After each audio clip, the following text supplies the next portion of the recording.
My name's Tiara. I just wanted to tell you guys this story about this crazy sort of coincidence that happened to me yesterday.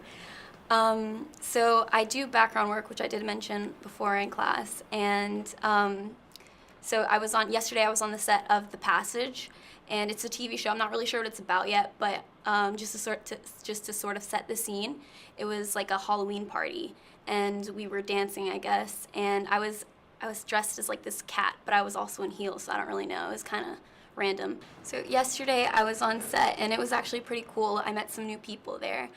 This one girl, I actually can't remember how to pronounce her name correctly right now, so I'm not going to try. But she was really nice, and we ended up hanging out basically all day. So at one point in the day, it was actually towards the end, they were doing like a final scene, and they asked the actors to like pick someone who, like, just to dance with them randomly. So me and the girl that I was hanging out with, we got picked by like one of the guys, and so we were just dancing with them randomly. And so in between takes, we'd make small talk, and usually small talk doesn't really go anywhere, but out of nowhere, so I guess it did. So basically it wasn't out of nowhere. So we were making small talk, and I got his name. It was Ty. I believe the last name was Trumbo. So he's not well known, but actually I ended up looking up his IMDb, and I thought it was pretty cool that he was in Dear White People, the Netflix original. And so we were just talking, and he asked me where I was from, then I asked him where he was from, and he said he went to school in Atlanta. So I asked where, and he said Emory, and usually when people mention Emory, like, my connection to that just like make conversation. I'm like, oh, my aunt went there, and it usually doesn't go any farther than that. But I ended up telling him my aunt went there, and then he was like, oh, really? And then I was like, just an extra random detail. I was like, yeah, she graduated the year that Arnold Schwarzenegger gave like the graduation speech. And he like gives me this look, and I'm like, and then he asked me, do you know her? I messed up. And then he asked me what her name was, and then like he gives me this other look, and he's like, yeah, I actually know her really well.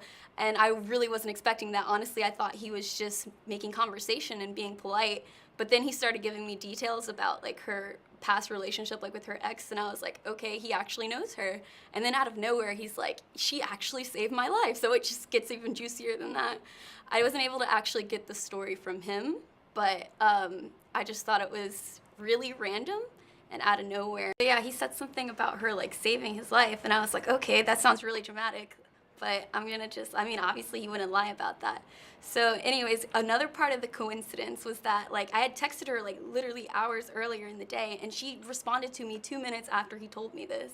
And I was like, oh my God, I'm gonna text her actually and like tell her that I'm like with you right now, because I know it's been a while. And so I texted her. She didn't reply until this morning, but still, it was really random and super coincidental. And so later on that night, he was like, oh, I'm going to have to let you tell her that story. She probably tells it better. But honestly, she ended up telling me the story, and I guess she didn't go into that much detail. I'm sure there was a lot more to it. But basically, they just went on some school trip, and they were swimming, and they almost drowned together. So yeah, moral of the story, it was just like super coincidental, but I thought it was pretty exciting.